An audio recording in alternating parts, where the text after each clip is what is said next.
하나님 감사합니다. 오늘도 호흡하게 하시고 잠에서 깨어 먼저 이 예배당에 나와 하나님께 기도하며 하루를 시작하게 하시니 감사합니다. 하나님, 부활주의를 지나고 기쁨의 50일을 보내고 있습니다. 부활의 기쁨과 감사와 감격을 잊지 않게 하시고 하나님의 아들이신 예수님께서 나의 구원자이심을 믿는 그 믿음이 흔들리지 않게 하여 주옵소서. 세상 가운데서 복음을 전하게 하신 성령님의 놀라운 역사가 지금 우리에게도 경험되어지길 원합니다. 성령님, 우리를 붙잡아 주옵소서. 우리의 심령을 사로잡아 주옵소서. 세상 속에서 복음의 빛을 발하며 그리스도의 향기를 나타내는 참된 그리스도인들이 되게 하여 주옵소서. 특별히 가정의 달 5월에 모든 성도들의 가정마다 성령으로 충만하게 하여 주옵소서. 그리하여 예수님께서 우리에게 보여주신 사랑이 가득하길 원합니다. 부모를 공경하여 장수하는 복을 받게 하여 주시고 자녀를 존중하고 기도와 사랑으로 양육하게 하여 주옵소서. 남편과 아내로서 서로 신뢰하며 사랑하게 하시고 형제 자매 간에 우애가 넘치게 하여 주옵소서. 주님의 몸된 교회에서도 한 형제요 자매로 우리를 세워주셨으니 서로 돌보며 교제하고 나누며 사랑하는 기쁨으로 가득하게 하여 주옵소서. 오늘은 스승의 날입니다. 우리를 위해 모든 것을 내어주신 참 스승이신 예수님을 그 삶과 말씀을 따라 살아가길 원합니다. 또한 이 땅에서 믿음의 본이 되어주시는 모든 믿음의 스승님들을 생각하며 감사한 마음을 품게 하여 주옵소서. 교회를 위해서 기도합니다. 거룩한 믿음 위에 자신을 세우는 교회가 되게 하여 주옵소서. 이를 위하여 세우신 담임 목사님과 여러 교역자들, 그리고 장로님들과 권사님들과 집사님들, 모든 성도들이 합력하여 예수 그리스도의 몸된 교회를 아름답게 세워갈 수 있길 원합니다. 특별히 다음 세대인 미래준비국과 청년들에게 하나님 경외하는 마음을 허락하여 주옵소서. 솔로몬과 같은 지혜를 더하여 주시고 에스더와 같은 믿음과 다니엘과 같은 용기를 갖고 세상을 이기는 믿음의 사람으로 자라나게 하여 주옵소서. 목장을 위해 기도합니다. 세계지구와 22개 지역, 68개의 목장의 임원들과 지역장, 그리고 목장장님들에게 은혜를 주시고 모든 목장 모임이 활성화되고 또 믿음 위에 굳게 설 수 있도록 주님 인도하여 주옵소서.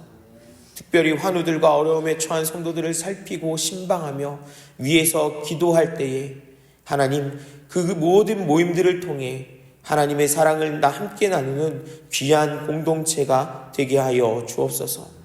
오늘도 주님의 이름으로 모이고 신방하고 함께하는 모든 자리야 그 시간에 함께하여 주셔서 은혜와 기쁨이 가득하게 하여 주옵소서. 이 나라를 위해 기도합니다. 하나님을 경외하는 나라 되길 원합니다. 하나님의 정의와 사랑으로 가득하게 하시고 하나님 주관하시는 평강, 그 샬롬이 있게 하여 주시옵소서. 하나님께서 기뻐하시는 지도자가 세워질 수 있도록 주님 함께하여 주옵소서. 지금도 세계 곳곳에서 땅끝까지 복음을 전하라는 주님의 말씀에 순종하여 수고하시는 선교사님들과 그 가정과 사역에도 은혜 베푸셔서 건강하게 하시고 물질과 모든 곳에 부족함이 없도록 채워주시며 하나님 평상에 있는 선교사님도 속히 회복할 수 있도록 주님 치료하여 주시옵소서. 이 새벽에도 우리의 모든 것이 하나님의 것임을 고백하며 우리의 모든 삶의 일정들과 간절한 소원과 마음과 정성을 담은 물질을 올려드립니다. 받아주시고 하나님 나라 위에 아름답게 사용하여 주옵소서. 말씀 앞으로 나아가오니 성령님 듣게 하시고 깨닫게 하시며 순종하게 하여 주옵소서. 감사드리며 예수 그리스도의 이름으로 기도드립니다. 아멘. 오늘 함께 나눌 하나님 말씀은 사도행전 2장의 말씀입니다. 사도행전 2장에는 오순절 성령 강림 사건과 베드로의 설교, 그리고 예루살렘 교회의 신앙생활 모습을 우리에게 보여주고 있습니다.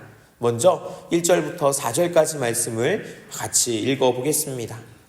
오순절 날이 이미 이름에 그들이 다 같이 한 곳에 모였더니 호련히 하늘로부터 급하고 강한 바람 같은 소리가 있어 그들이 앉은 온 집에 가득하며 마치 불의 혀처럼 갈라지는 것들이 그들에게 보여 각 사람 위에 하나씩 임하여 있더니 그들이 다 성령의 충만함을 받고 성령이 말하게 하심을 따라 다른 언어들로 말하기를 시작하니라. 아멘.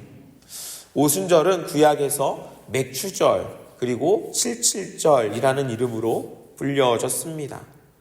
6월절로부터 7주를 지내고 그 다음 날을 계산해서 지키는 날로 이날은 보리추수를 기념하는 날이었습니다. 이 오순절, 그러니까 맥추절이나 칠칠절이라고 불려지는 이 명절은 구약시대부터 6월절과 초막절 사이에 지켜오던 그런 3대 절기 가운데 하나였습니다. 앞에서 설명드렸던 것처럼 보리추수, 처음 맞이하는 그 보리추수를 하나님께 감사하며 지키는 날이었기에 농업적 성격을 지니는 그런 축제 절기이기도 했습니다. 유대인들은 이날에 보리로 떡을 만들어 하나님께 첫 소제를 드리며 성회로 모였습니다. 그리고 또한 이 구약시대에 지키던 오순절, 이 칠칠절은 40년 광야 생활 동안 만나와 메추라기를 먹으며 지내던 이스라엘 백성들이 가나안 땅에서 첫 곡식을 수확함에 대해 감사하는 의미가 있었습니다. 즉 6월절이 이스라엘 민족이 애굽으로부터 자유를 얻게 된 것을 기념하는 절기라면 오순절은 그들이 하나님께서 약속하신 가나안 땅에 들어가게 된 것을 기념하는 그런 절기였던 것입니다.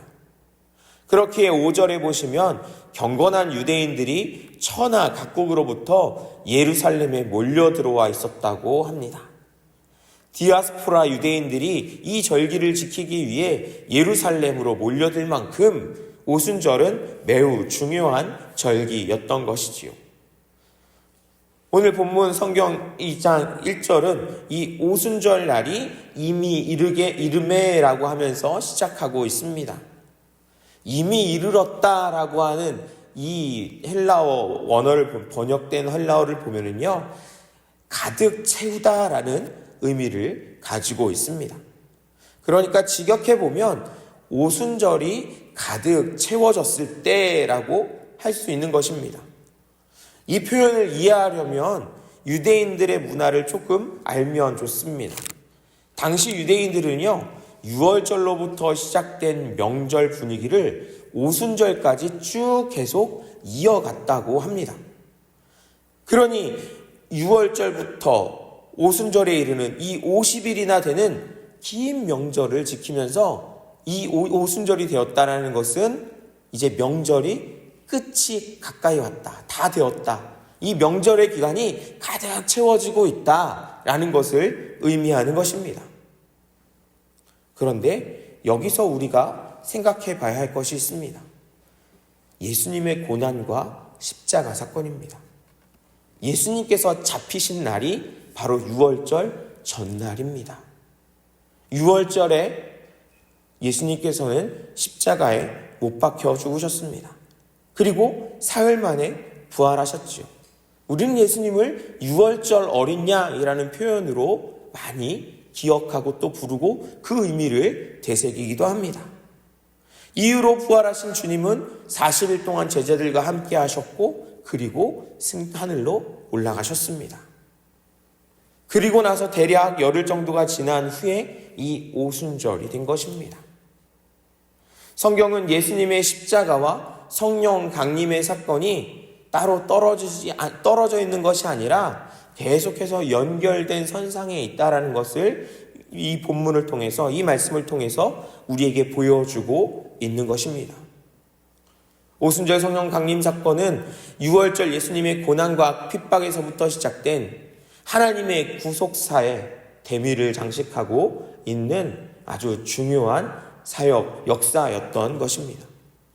하나님께서는 구약의 요엘 선지자를 통해서도 이 일을 예언하게 하셨습니다. 우리 17절부터 21절까지 말씀을 같이 읽어보겠습니다.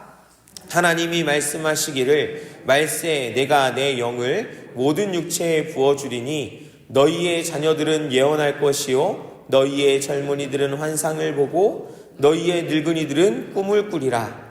그때 내가 내 영을 내 남종과 여종들에게 부어주리니 그들이 예언할 것이요 또 내가 위로 하늘에서는 기사를 아래로 땅에서는 징조를 베풀리니 곧 피와 불과 연기로다.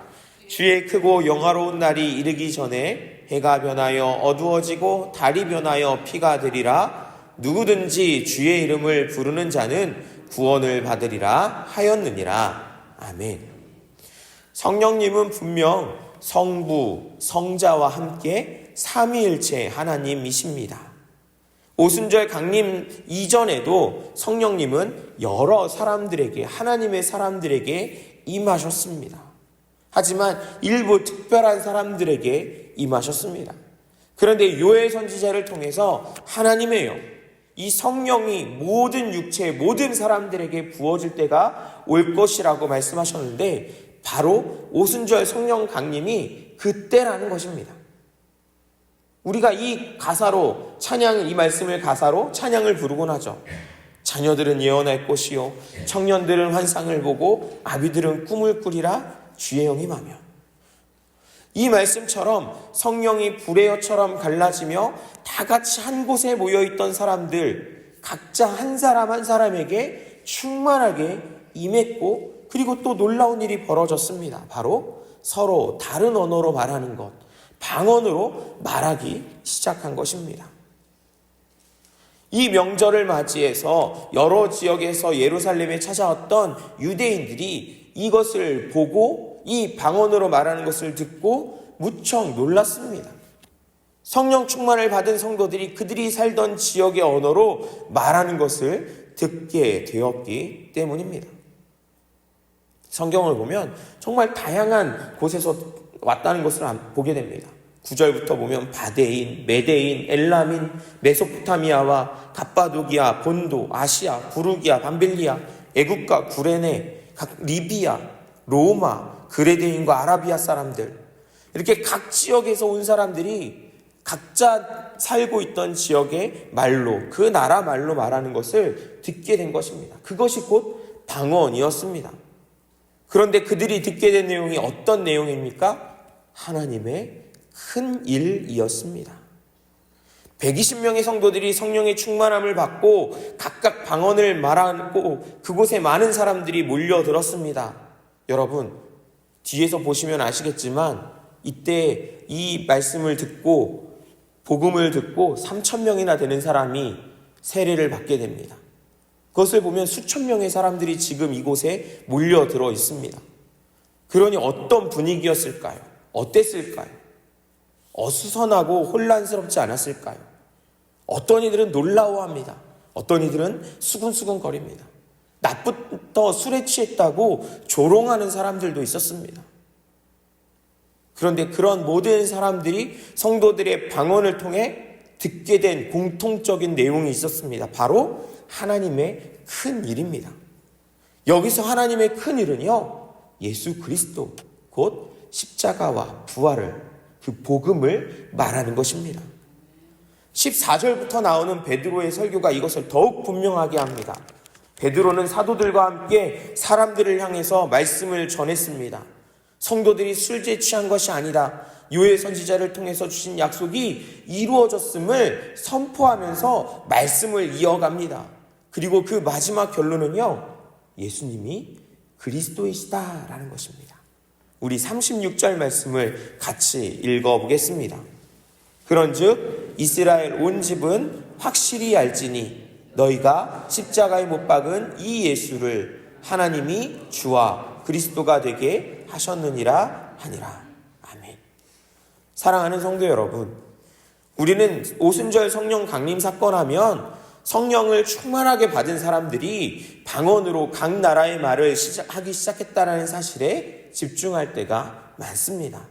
그래, 성령이 임하시면 방언이 나타나지. 그래서 때로는 방언을 성령 충만의 증거처럼 여길 때도 있지요. 맞습니다. 방언은요, 하나님께서 주신 놀라운 은사 중 하나임에 분명합니다. 그런데 그 방언이 오늘 본문에서 어떻게 사용되고 있는지 보십시오. 하나님의 큰 일을 나타내는 데 사용되고 있습니다. 우리를 구원하시기 위해서 십자가에 죽으시고 부활하신 하나님의 아들 예수님을 증거하는 데 사용되고 있는 것입니다. 요엘 선지자는요, 그것을 성령이 임하면 사람들이, 나의 남종과 여종들이 예언할 것이다라고 합니다. 예언이라고 표현하고 있습니다.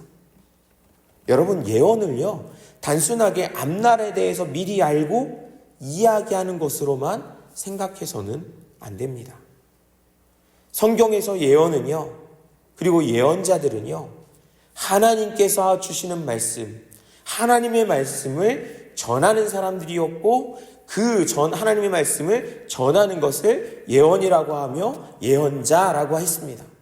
말씀을 가르치는 것이었습니다. 말씀으로 세상을 분별하는 것이었습니다. 그렇기에 오순절 마가의 다락방에 함께 모여있던 성도들은 성령의 충만함을 받고 예수 그리스도를 전했습니다. 예수님이 어떤 분이신지를 가르쳤습니다. 예수가 바로 그리스도라고, 우리가 그렇게 기다리던 하나님께서 약속하셨던 그 메시아임을 증언했고 선포했습니다. 방언은 복음을 전하기 위한 수단이 되었습니다. 찾아왔던 모든 사람들에게, 모든 지역의 각 나라와 족속들에게 복음을 전하기 위한 수단이었습니다. 지금도 필요하다면 하나님께서는 방언을 우리 각 사람에게, 간구하는 사람들에게 은사로 주십니다. 성도들과 사도들의 복음을 들은 사람들이 어떤 반응을 보입니까? 우리 37절부터 42절까지 말씀을 같이 읽어보겠습니다. 그들이 이 말을 듣고 마음에 찔려 베드로와 다른 사도들에게 물어 이르되, 형제들아, 우리가 어찌할꼬 하거늘? 베드로가 이르되, 너희가 회개하여 각각 예수 그리스도의 이름으로 세례를 받고 죄 사함을 받으라. 그리하면 성령의 선물을 받으리니 이 약속은 너희와 너희 자녀와 모든 먼데 사람 곧 주 우리 하나님이 얼마든지 부르시는 자들에게 하신 것이라 하고, 또 여러 말로 확증하며 권하여 이르되, 너희가 이 패역한 세대에서 구원을 받으라 하니, 그 말을 받은 사람들은 세례를 받음에 이 날에 신도의 수가 3,000이나 더하더라.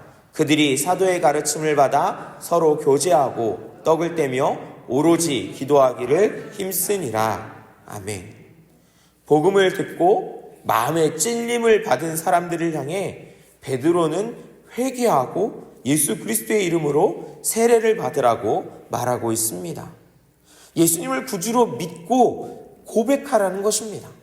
우리가 세례를 받을 때도 그걸 꼭 하거든요. 나는 예수님을 믿습니다. 나는 나를 위해 십자가에 죽으신 예수님이 나의 구원자이심을 믿습니다. 이 고백은 반드시 하게 합니다. 혼자서 못하면요, 따라서 하게 합니다. 이 믿음이 있어야 세례를 주는 것이지요. 21절에서도 이야기했었지요. 누구든지 주의 이름을 부르는 자는 구원을 받으리라. 당시 유대인들에게 있어서 이 말씀 자체도 놀라운 내용이었습니다. 하나님의 구원은요, 이스라엘에게만, 유대인들에게만 주어진 것이었습니다. 그런데 주님의 이름을 부르는 자, 예수 그리스도를 믿고 세례를 받는 누구라도 구원을 받고 성령의 능력도 선물로 받는다는 것은 생각도 할 수 없는 일이었습니다. 그런데 그 일이 이제 시작된 것입니다. 일어나고 있는 것입니다. 믿고 세례를 받는 사람이 3,000명이나 더해졌습니다. 그 하루에 있었던 일입니다. 그것뿐입니까? 47절을 보시면요, 주께서 구원받는 사람을 날마다 더하게 하시니라 라고 하고 있습니다. 주님께서 십자가에 죽으시고 부활하셨으며 하늘로 올라가신 예수님, 그리고 예수님께서 약속하셨던 성령님이 사람들에게 임하셔서 이 일을 행하신 것입니다. 사도행전 전체를 요약해주는 1장 8절은 오직 성령이 너희에게 임하시면 너희가 권능을 받고 라고 말씀하고 있습니다. 제자들은 그 약속을 믿고 성령을 기다렸습니다. 예수님의 부활이 끝이 아니라, 승천하심이 끝이 아니라 그 약속하신 성령께서 이루실 일들을 기대하며 기다렸습니다. 자신들이 보고 듣고 경험했던 것, 예수님께서 그리스도 되심을 기억나게 하고 증언하게 할 성령님을 기다렸고 이제 그 능력을 마음껏 발휘하고 있는 것입니다. 그런데 방언과 이 숫자에 가려져서 우리가 간과하기 쉬운 것이 있습니다. 성령의 충만하심을 받은 제자들과 성도들이 어떤 모습으로 살아갔느냐라는 것입니다. 오늘 본문을 보시면 성도들은 서로 교제했습니다. 떡을 떼며 기도하기를 힘썼습니다. 사람들은 그런 성도들의 모임, 즉 교회를 보면서 두려워하기도 했고 칭송하기도 했습니다. 그렇게 믿는 자들이 더해져 갔습니다. 예루살렘 교회가 부흥되어져 갔습니다. 하나님의 나라가 선포되어지며 전파되었습니다. 예루살렘과 온 유대와 사마리아와 땅끝까지 이르러 증인되어 갔습니다. 예루살렘 교회 가운데 역사하신 성령님이 지금 우리와도 함께 하십니다. 시간이 지났다고, 장소가 달라졌다고 그 능력이 줄어들었거나 변하지 않습니다. 동일한 성령님이십니다. 우리도 그 능력을 힘입어 예수 그리스도의 증인이 될 수 있습니다. 서로 교제하며 떡을 떼며 기도하기에 힘쓸 수 있습니다. 그렇게 나를 통해, 우리를 통해 날마다 구원받는 사람이 더하여지는 역사가 일어나게 되기를 소망하며 하나님, 우리도 사용하여 주옵소서. 우리도 성령의 능력을 힘입어 살아가게 하여 주옵소서. 기도하는 이 아침이 되기를 원합니다. 주님께서 가르쳐 주신 기도를 드리신 후에 믿음으로 기도하시다가 자유롭게 돌아가시겠습니다. 하늘에 계신 우리 아버지, 아버지의 이름을 거룩하게 하시며 아버지의 나라가 오게 하시며 아버지의 뜻이 하늘에서와 같이 땅에서도 이루어지게 하소서. 오늘 우리에게 일용할 양식을 주시고 우리가 우리에게 잘못한 사람을 용서하여 준 것 같이 우리 죄를 용서하여 주시고 우리를 시험에 빠지지 않게 하시고 악에서 구하소서. 나라와 권능과 영광이 영원히 아버지의 것입니다. 아멘.